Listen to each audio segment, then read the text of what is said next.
Hello guys, welcome back to another video of Techavro. Hope you guys having a nice day. In this video I'm gonna walk through how can you turn off Google Lens on iPhone.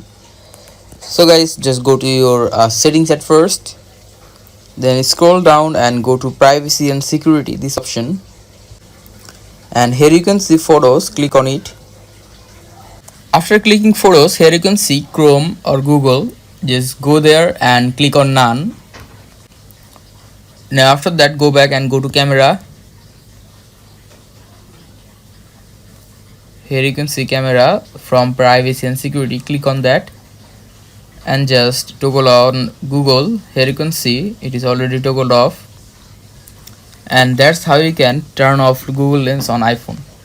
So guys, that's how you can do it. Hope you find this video helpful.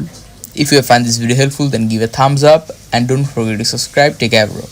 Thank you so much for watching the video.